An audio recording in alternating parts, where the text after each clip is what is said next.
Coming to you from the Deep South, this is the Blue Collar Leadership Podcast. High-impact leadership is not reserved for leaders, and it has nothing to do with your position, title, or rank. However, it does have everything to do with your character. It's time to climb to the next level and beyond, personally and professionally. Now, let's start making it happen with your host, Mac Story. All right, folks. Today I want to give you a few tips on how to build up your resume and make yourself stand out. Everybody's got experience and education, that sort of stuff. So, you've got to realize you're already competing with that. When I'm on stage, sometimes I ask people, if you went and applied for a job, you and 10 other people applied for this job, I'll always ask them, who's going to get the job? The person with the most influence or someone else? What do you think they say? Probably what you just thought. The person with the most influence. And somebody does say that in the crowd, usually a bunch of somebodies. I said, yes, common sense, right? The person with the most influence. So if I'm wanting to advance myself, if I'm wanting to bid on jobs at work to get a new position, or if I'm trying to get a new position outside of the company or in a different department, internally or externally, I already know who's going to get the job. We just talked about it. The person with the most influence. Sometimes though people say, oh, wait a minute, Mac, especially when I'm in a small group. Wait a minute. Yeah, that sounds nice. But sometimes it's because of who you know. I say, you know what? I agree 100%. You know why I agree? Because who you know determines how much influence you have. I said, so you're absolutely right. And somebody else will say sometimes, oh, yeah, I hear you, Mac. That sounds good. Whoever's got the most influence. But sometimes they require a degree. You don't need it, but they require a degree. So if you don't have the degree, you're out of luck. I said, oh, I agree 100%. If someone requires a degree and you don't have a degree, you've got a lot less influence than someone who has a degree. See, it's all common sense. And so people come up with all these answers, but there's no answer anyone can give me that I can't pull from that either more influence or less influence.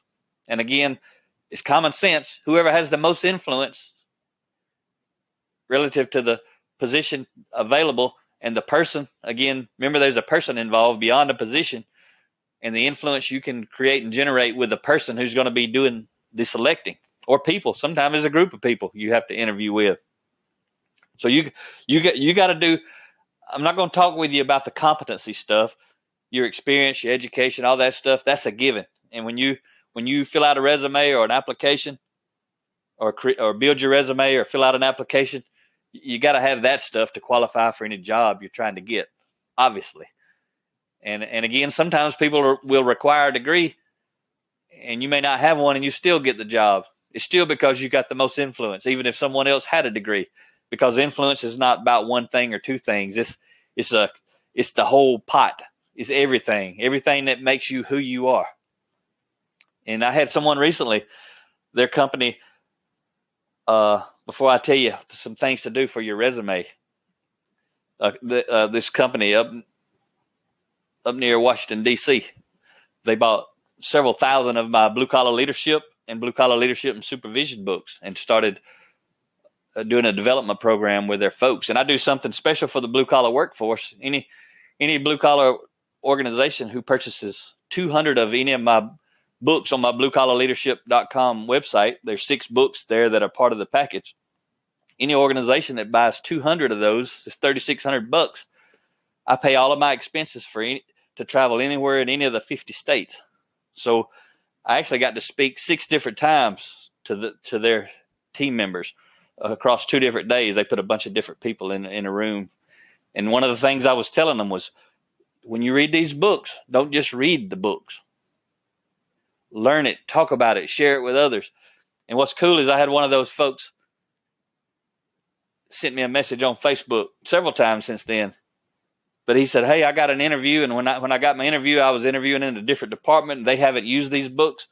He said, but I talked to them and told them about reading your books. And I shared with them and said things that I had learned from your books, and they were very impressed. And I don't tell you all that to toot my horn. I'm telling you, this person did what I'm talking to you about. They started reading. And if you heard the last episode, they were doing stuff from 5 to 9. They were at work from 9 to 5, but they were working on themselves from 5 to 9. And I just got another a message recently that said, from the same person, said, hey, my new boss want to read these books. And now other people in my new department are wanting to read them. So this person is already being seen as a leader because first they led themselves well. And now they're helping grow and develop their new department. And they're not the formal authority leader necessarily. There's someone above them. But leadership is not about position, title, and rank, as I always say. It's about influence. And he's got a lot of influence. So what I want to tell you is, you start working on you from 5 to 9 after work, and you're reading these books, like I mentioned last time.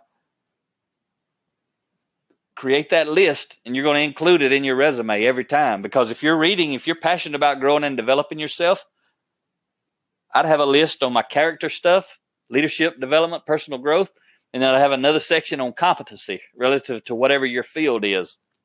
And I would include those. And I'm going to give you another tip. Especially in today's world, you got all this online applications and, upload your resume and hit send, and you never hear from anyone, and half the time they don't see your stuff. But this is something I did way back, nearly 20 years ago. I started doing this.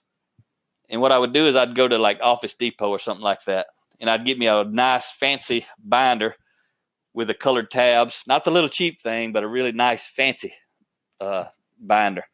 They had 4 or 5 different colored tabs and sections.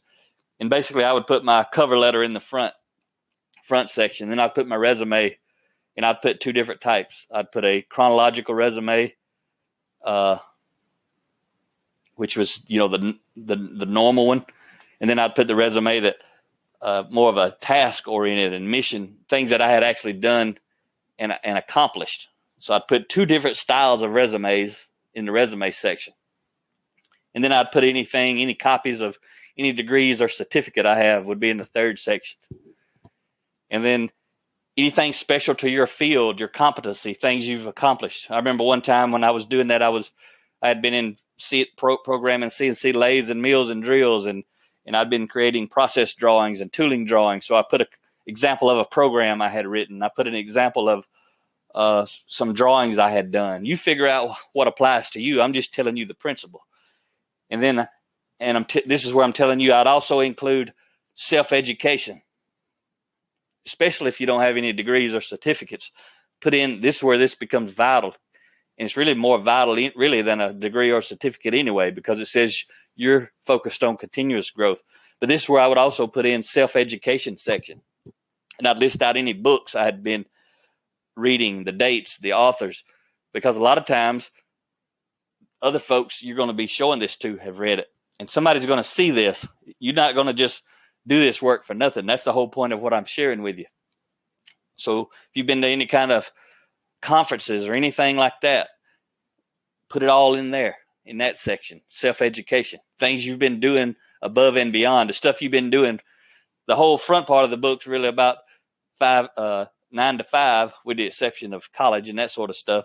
But this section I'm talking about now is what do you do from 5 to 9, working on yourself. So you put this big fancy thing together, and then you do a little homework and figure out where do you need to send it to, if it's not someone you actually know within your own company. But where do you need to send it to?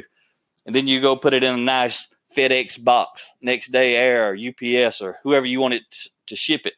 But you're going to put it in a nice package, and it's going to get there tomorrow. So now you're competing with all these people who are uploading their resume digitally, and do that too. If they require that, do what they require. I'm telling you, do this above and beyond without a doubt. So you're competing now with somebody who's going to have your resume, your profile in this nice little binder. They're going to have it in their hand. Everybody else's stuff's going to be on the online site, or it's going to be a 1-page resume. Depends on, what type job you're going for. But I'm telling you, you're going to stick out. When someone gets a box with their name on it, next day, guess what they're going to do? They're going to open it. So now you instantly have visibility with a hiring person. They're going to open it. They're going to pull out this binder, and they're going to know you're different right away. I can promise you one thing. You're going to get called and you're going to get interviewed. It happened to me every time. I got the job every time I ever done that, because you're going to stand out, especially if you're reading books, and in some of the dates they can see. Initially, it may not go far back, but if you've been doing it for years and years, they can go back and you got a history of, no tell, it could be 100 books, maybe 20 books, but they can see the history. And then you can have the last one that says the book you're reading right now. And they're going to open your stuff and they're going to look at it, and your binder is going to stand out far beyond an electronically submitted resume. I'm telling you. And these are the little things you do throughout your life to figure out, how do I create more influence? Remember, everything, leadership's influence. Now, when you get that call or you get that job, the interview, now it's moving beyond the book. The book got you the talk, and now you still have to perform. You got to show up on time, or maybe be there early, right? You got to be dressed the part. You got to be squared away. You got to be able to talk it. If they ask about those books, you got to know something about it. You can't fake it. When you interact with them, you got to have character more than the competency. Absolutely have to have the competency. But also ask them some questions. Whenever they ask you something, give them 3 answers. Give them 3 quick answers and say, well, it could be this, this, or this. Which one would you really like to hear about? Which one is more relevant? And they're going to tell you the one of the 3. And you're going to talk about what they actually were interested in. And every time they ask you questions, you're going to give them 3 or 4 options and say, which one are you interested in? And guess what? When you're done, they're going to say, well, this person they said everything we wanted to hear. That's because you give them options and they told you what they wanted to hear. Everything in life is about influence. This entire podcast, every episode, a lot of these are short. I call them leadership nuggets, the short ones. But I'm just throwing out little bitty nuggets. You take this stuff, you listen to it, and you figure out the principle that's inside of it. And then you say, how do I apply this in my life? And then you start doing it. Don't just listen to these things and say, oh, that's good. That made a lot of sense. And then tomorrow you couldn't tell anybody even what I said. If there's something in there that's meaningful for you, apply it, get results. Start taking notes. Create a note file, something you can reflect upon. Whatever you got to do, wherever you want to be in life, it's all going to be required to how much influence you can develop. So think about this binder the next time you're trying to get a job. It's going to take you a little bit more effort. It may take you a little more money because you got to go FedEx it or UPS it next day. But somebody's going to open it and look at it. That's going to happen every time. Tell me, if somebody sends a FedEx next day package to you in a box with your name on it and it's handwritten, are you going to open it? You're probably going to open it first. And then you're going to see, what is it? You with me? So go make it happen, or someone else will. It might as well be you.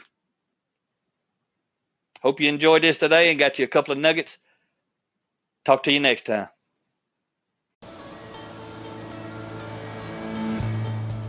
Make it happen, or someone else will. It might as well be you. Are you serious about taking your career and your life to the next level and beyond? Check out Mac Story's Blue Collar Leadership Series books and others, now available on audio, along with paperback and ebooks at Amazon, iTunes, and Audible. Please visit bluecollarleadership.com to learn about Mac's books, programs, special offers, certifications, and more. Thank you for listening to the Blue Collar Leadership Podcast.